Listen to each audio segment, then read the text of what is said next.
A slip lead is a terrible piece of training equipment and will not teach your dog anything if you don't have the skills to go with it. That is what I'm talking about today. I know you thought I was going to get on here and say these are terrible, never buy one. Well, it's not true if you know how to use it. But if you buy one of these, you need to be educated. So I tell anyone that I sell one of these to or know bought one that you need to go to a trainer, or if you can learn online, that's up to you, but you need to know how to use them. Because I will be honest with you and tell you that using these the wrong way, firstly can make your dog worse, can develop the problem that you're trying to work through, can make it worse. A dog can pull against it, and they can hurt your dog. Absolutely.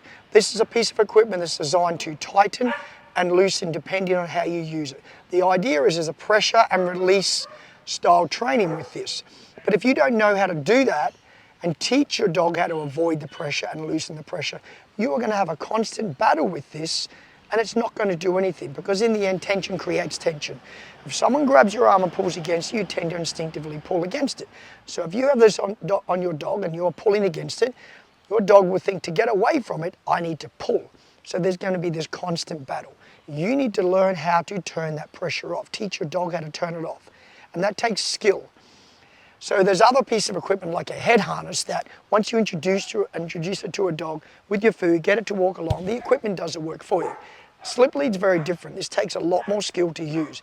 They won't work for you. They are not a magic tool when you just put them on your dog. And the dog goes, oh, I have a slip lead, oh, I'm going to listen now. It doesn't work like that.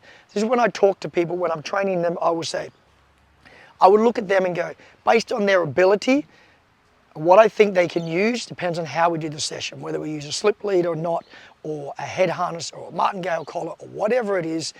That depends on the owner I'm dealing with, not necessarily the dog. But with certain dogs, there is equipment that will work better than others to help a dog not pull and learn how to turn the pressure off. If you're using harnesses and your dog walks well on it, that's great. But the problem with a harness is they don't have that same feedback, so your dog can pull against it and it's very comfortable. But I don't want to digress. This is really about the slip lead. And just to remind anyone out there, if you're going to buy one of these, know how to use it or don't buy it, because you'll get no effect from it. If anything, like I said, you'll be frustrated, your dog will be frustrated, and you may as well throw it in the bin, and you may as well burn your money.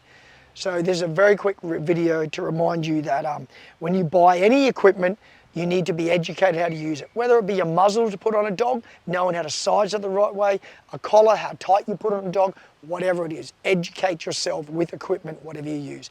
But in particular, because these can have a bad effect on a dog, and they can hurt a dog if not used right. Some trainers may tell you, they can't hurt a dog, they won't. That's not true, they absolutely can, because you can apply a lot of pressure on these, either A, unnecessarily, so the dog doesn't understand why it has been corrected or why it's got pressure, so in turn you just get no benefit from it. The dog's confused, you're confused, it's all a bit of a drama, and you may as well not be using it at all. On the other side of it, educate yourself, know how to use it correctly, and they're an amazing training tool, and you can have a very quick effect on a dog who can learn not to pull on the lead, learn not to be reactive. There's a lot of benefits from it. But remember, buying one of these, make sure they're good quality. You want a good stopper that doesn't slide up and down. There's a lot of these leather stoppers that just slide very easily.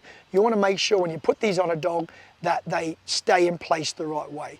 Okay, this video, the reason I've got a dog here today, this is not a lesson on how to use one.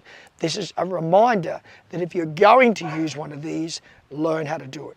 I will do another video more on how to use them specifically, but today it's just a reminder, pretty much a bit of a, I suppose, a safety reminder for people out there that using the right equipment, using equipment that needs to be done the right way, or don't use it. It's no different than buying a car that is very high performance and you're not a driver that can deal with that performance, and you drive and you have an accident. It's the same theory. You should know how to drive a car and operate it safely.